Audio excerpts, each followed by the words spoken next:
Here are 6 things to check on your Vortex HD65 choice. Looks like this. Make sure we're talking about the same phone. If it's not powering on, if it's not taking a charge. All right, number 1, because the back is removable, always make sure that the back is clipped in all the way, because the buttons are on the back case. So you see I'm getting nothing. So if you make sure it's clicked all the way, and now if you push the button, you should get power to the screen. The next thing to check also is if maybe you have your phone in a case and you don't clean it very often.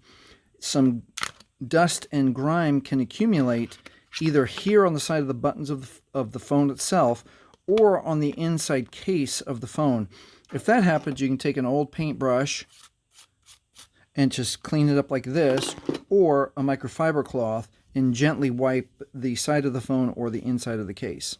While we have it open, let's check the third thing, which is the battery. A couple things to check on the battery. Make sure you don't have corrosion if you've ever spilled on your phone on either the battery side or the phone side, and make sure that your battery is not failing. This is what a failing battery starts to look like, where it's getting puffy and round and the seams are splitting. Okay, and that way you know if your battery is not taking a charge or if it's discharging too quickly. That could be the problem, especially if it looks like this. All right, the next thing to check on the phone is the charging port.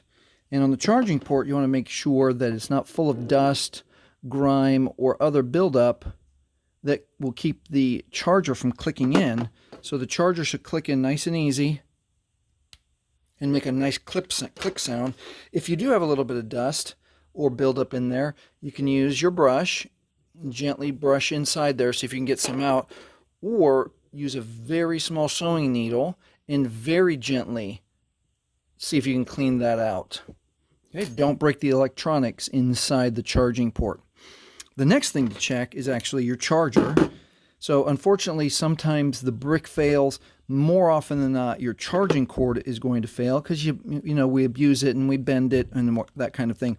Borrow a charger from a friend, see if it charges your device, or use your charger in a different device and see if the charger is the culprit. And then lastly, the outlet that you're plugging your charger into, make sure it has electricity. You can check it with a fan or a lamp. So those are the 6 things to check if your Vortex HD65 choice is not taking a charge or is not powering on. If this has helped you, please subscribe. And if you want a few quick tips on how to make your Vortex HD65 choice run faster, watch this video next.